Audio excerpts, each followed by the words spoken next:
The end of U.S. power? The 50s were the real high spot for the U.S. when things were going on. And you can still feel the nostalgia for those years, for the ecstasy of power, when power held power. In the 70s, power was still there, but the spell was broken. That was orgy time. Or sex, Manson, Woodstock.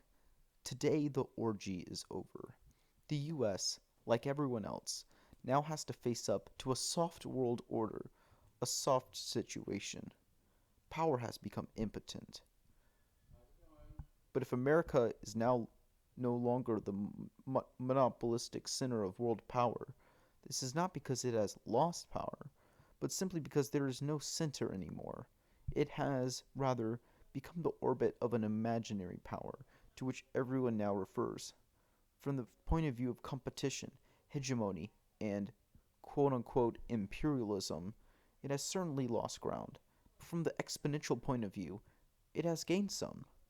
Take the unintelligible rise of the dollar, for example, which bears no relation to any economic supremacy, or the fabulous apotheosis of New York, or even, why not, the worldwide success of Dallas.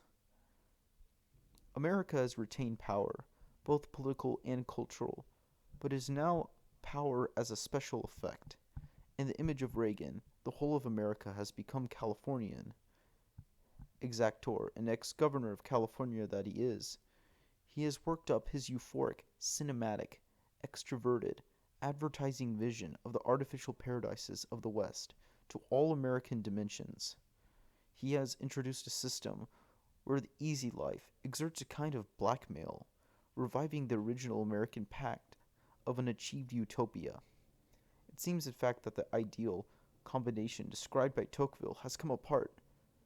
Though Americans have maintained a keen sense of individual interest, they do not seem to have preserved a sense of meaning that could be collectively given to their undertakings.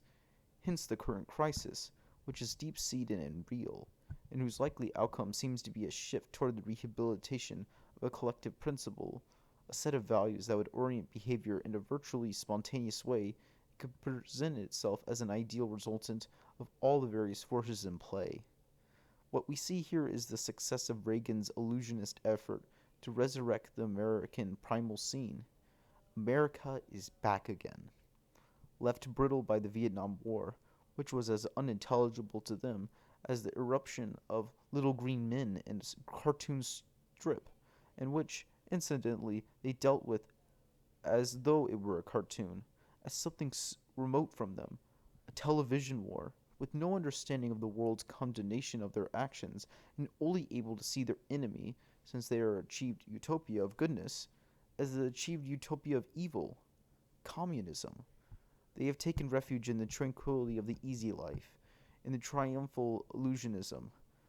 This, too, is entirely Californian, for in reality, it is not always sunny in California. You often get fog with the sun, or smog in Los Angeles, and yet you retain a sun filled memory of the place, a sunny screen memory. This is what the Reagan mirage is like. Americans are no keener than anyone else today to think about whether they believe in the merits of their leaders, or even in the reality of power. That would take them on too tricky ground.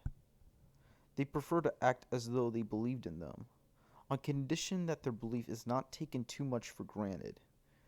Governing today means giving acceptable signs of credibility. It is like advertising, and it is the same effect that is achieved. Commitment to a scenario, whether it be political or an advertising scenario. Reagan's is both at once. It is also successful. Everything is in the credits. Now that society has been definitively turned into an enterprise, everything is in the synapses of performance and enterprise, and its leaders must produce all the signs of advertising look. The slightest failing becomes unpardonable, since the whole nation would be diminished by it.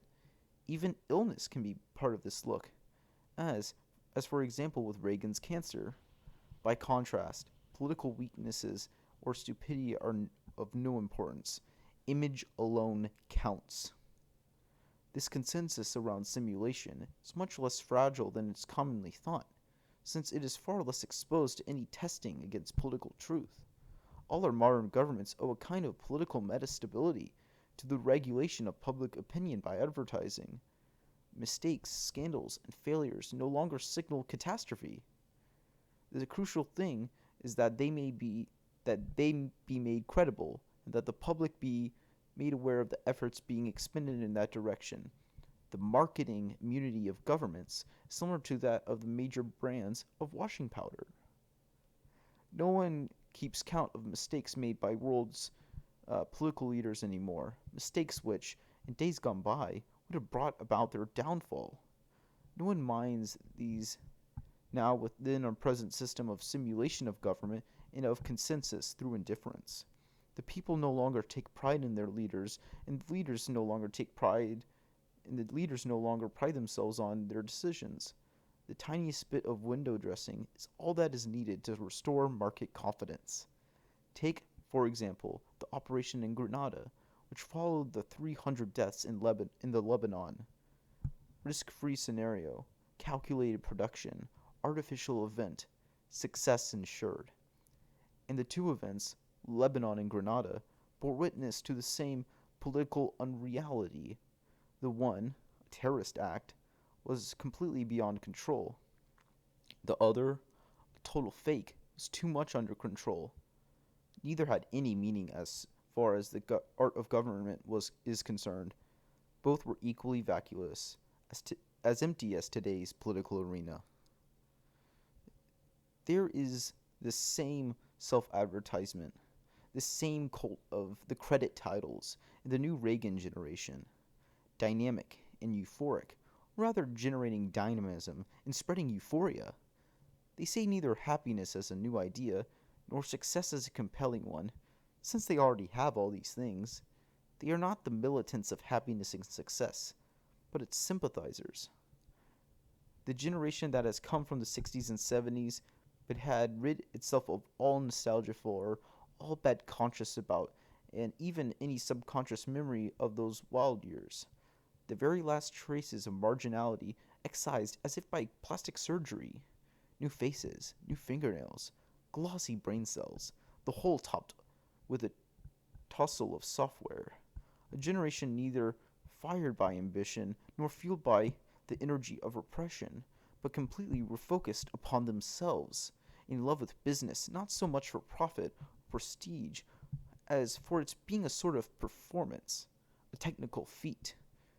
They hover around the media, advertising, and computing.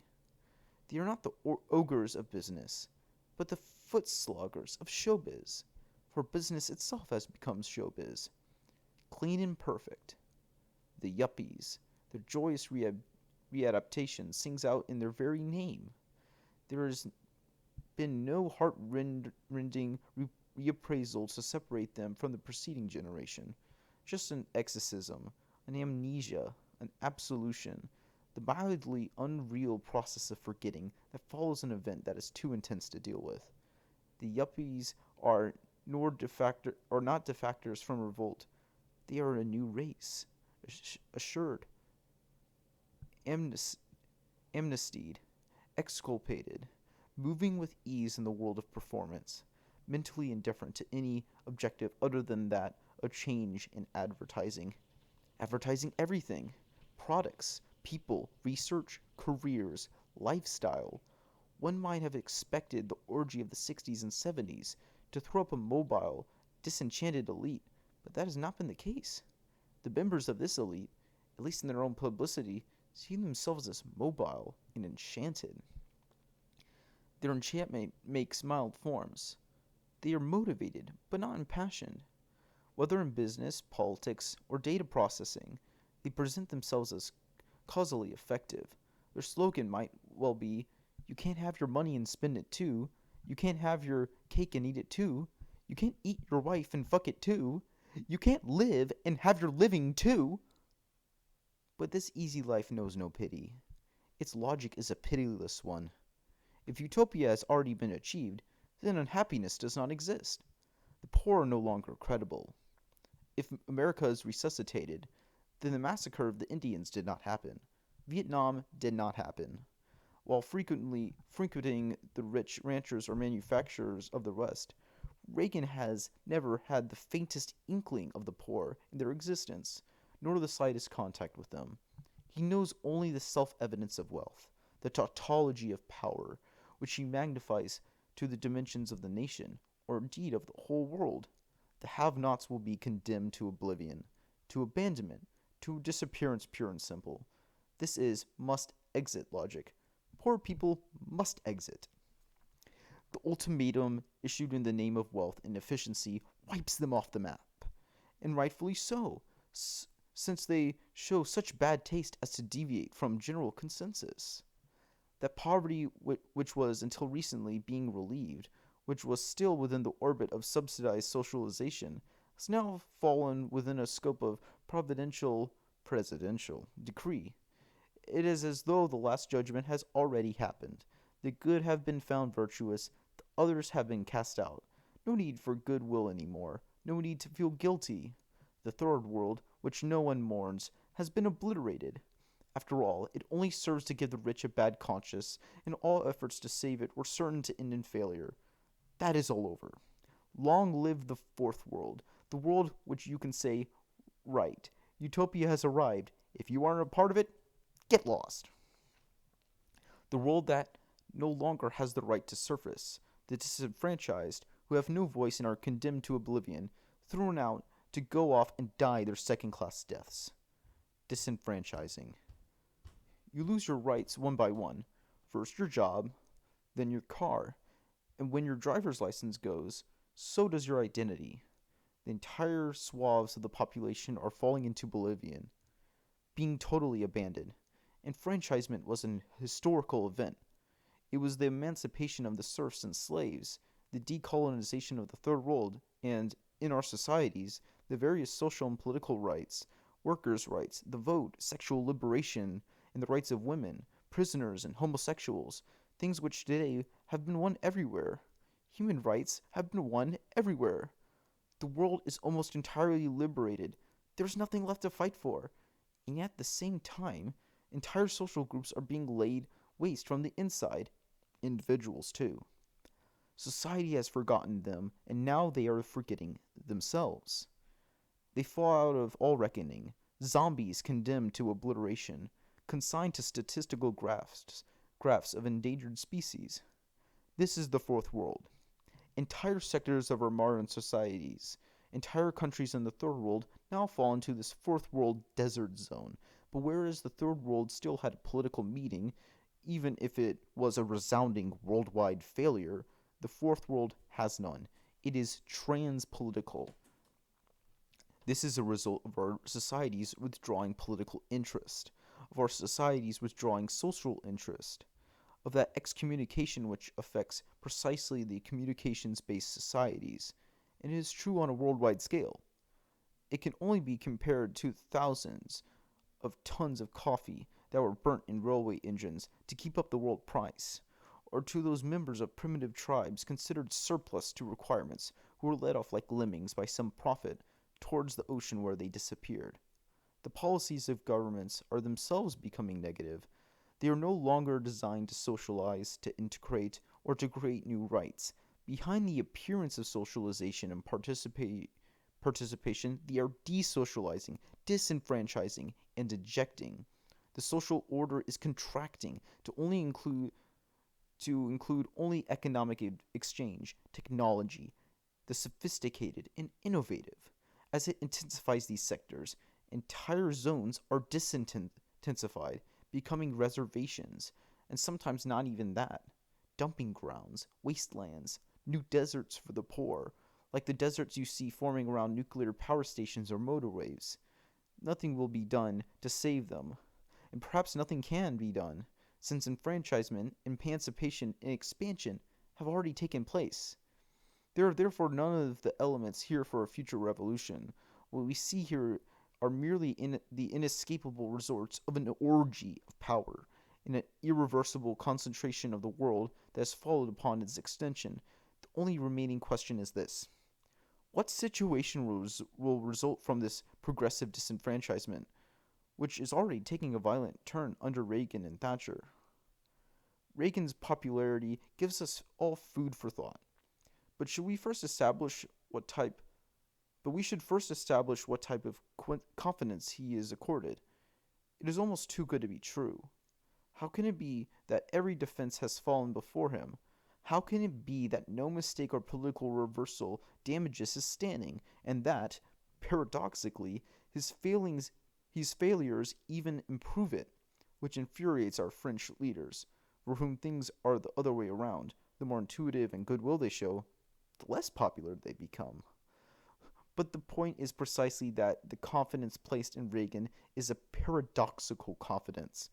Just as we distinguish between real and paradoxical sleep, we should also distinguish between real and paradoxical confidence.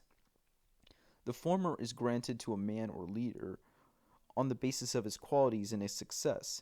Paradoxical confidence is the confidence we place in someone on the basis of their failure or their absence of qualities.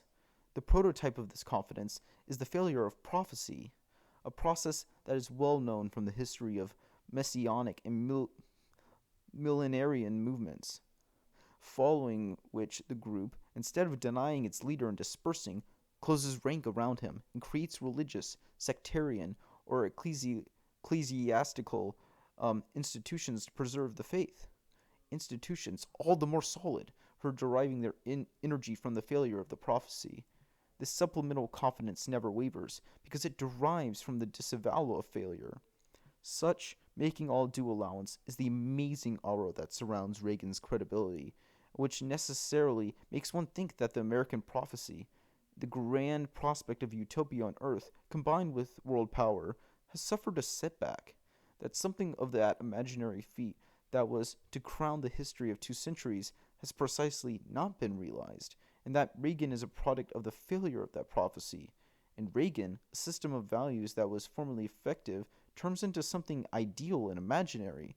The image of America becomes imaginary for Americans themselves, at a point when it is without doubt profoundly compromised.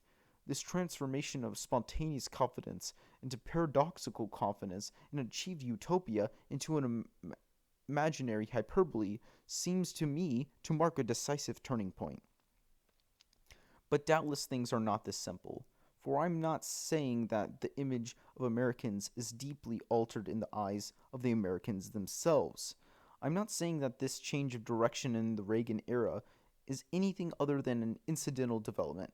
Who knows? You could have the same difficulty today distinguishing between a process and its simulation, for example, between a flight and a flight simulation. America, too, has entered this era of undecidability. Is it still really powerful or merely simulating power? Can Reagan be considered the symbol of present day American society? A society which, having once possessed the original features of power, is now perhaps at the facelift stage? Another hypothesis might be that America is no longer what it was, but is continuing on its course. Its power has entered a phase of hyper hysteresis, the process whereby something continues to develop by inertia, whereby an effect persists even when its cause has disappeared. We may speak, in this sense, of a hysteresis of history, a hysteresis of socialism, and so on. The whole thing continues to function like a body in motion by virtue of the speed it has already gathered, or by inertia steering, or like the unconscious man still remaining on his feet, by sheer force of equilibrium, or in a more comic vein, like the cyclist in Jerry's Super Mail, who has died of exhaustion on the incredible trip across Siberia, but who carries on pedaling and propelling the great machine, his rigor mortis transformed into motive power. A superb fiction, for the dead are perhaps even more capable of going quicker, of keeping the machine going better than the living, since they no longer have any problems.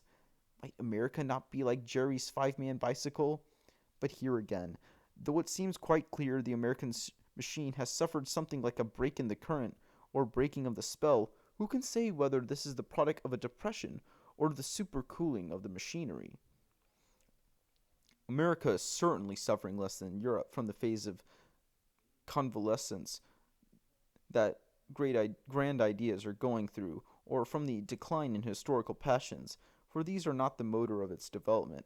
It is, however, suffering from the disappearance of ideologies that might contest its power, and from the weakening of all forces that previously opposed it. It was more powerful in the 2 decades after the Second World War, but so too were the ideas and passions ranged against it. The American system could be violently attacked, even from within, in the 60s and 70s. Today, America no longer has the same hegemony, no longer enjoys the same monopoly, but it is, in a sense, uncontested and uncontestable. It used to be a world power. It has now become a model: business, the market, free enterprise, performance, and a universal one, even reaching as far as China. The international cycle is now American. There's no real opposition anymore. The combative periphery has now been reabsorbed. China, Cuba, Vietnam, the great anti capitalist ideology has been emptied of its substance. All in all, the same consensus is forming around the US and the world at large as has developed around Reagan at home. A credibility effect, an advertising effect, the potential adversary losing its defenses. This is the way things have gone for Reagan. Little by little, everything facing him, everything opposing him has faded away, without it being possible to credit him with any personal political genius. Consensus by a fusion, by an elision of the oppositional elements in the margins. Political decline, but PR ascendancy, is the same for the US on a planetary scale. American power does not seem inspired by any spirit or genius of its own. It works by inertia, in an ad hoc fashion, in the void, hampered by its own strength. Yet, on the other hand, the country indulges in a kind of promotional hype. America has a sort of mythical power throughout the world, a power based on the advertising image, which parallels the polarization of advertising images around Reagan.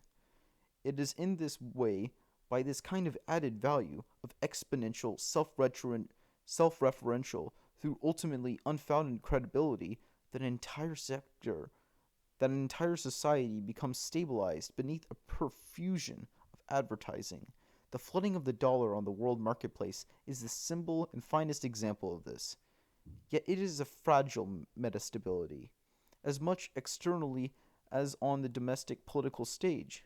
For, in the last resort, it is due to the evaporation of any real alternative, to the disappearance of resistances and antibodies. This is the real crisis of American power, that of a political stabilization by inertia, of an assumption of power in a vacuum. In many respects, it resembles the loss of immune defenses in an overprotected organism. That is why I feel there is a poetic irony in Reagan contracting cancer in its form. Cancer is somewhat similar to that transparent credibility, that euphoria of a body no longer producing antibodies and threatened with destruction by an excess of functionality. The leader of the greatest world power struck down by cancer, power in the grip of metastasis. The, the two poles of our civilization meet here. The end of presidential immunity. It will be AIDS next. This should mark the beginning of a general implosion in the Eastern Bloc. Political power has long been in the grip of necrosis. But we are going a bit quickly. We should perhaps rather speak of menopause, an abatement of the fever in the public mind, a general realignment after the convulsions of the 70s. No more new frontiers, a conservative image conscious management of things, steady, unambitious performativity with no thought of the future, austerity and physical training, business and jogging, the end of the mad world, and the orgy, the restoration of a sort of naturalist utopia of the enterprise in a biosociological conservation of the race. Does all this signify the end of the glories of potency and the onset of a historical euphoria of the menopause? Or, once again, is the Reagan phase merely a temporary period of convalescence, a revival after a breakdown, but one presaging further developments? Yet, no new frontier, no new Kennedy philosophy seems thinkable today. Indeed, that is what has changed so profoundly in the atmosphere of America. The Reagan effect has sapped the nation's energy. Having said that, this menopause effect is not peculiar to America. It can be seen in all the Western democracies, and it is wreaking its havoc everywhere, in culture as well as in politics, in individual motions and in ideological passions. One can only hope that as we enter that third phase, that is old age, we shall also see some close encounters of the third kind. We have already known the debauched excess of middle age, fascism. As for American reality, even the facelifted variety retains its vast scope, its tremendous scale, and at the same time an unspoiled rawness. All societies end up wearing masks. Why not the mask of Reagan? But what remains intact is what was there at the beginning: space and the spirit of fiction.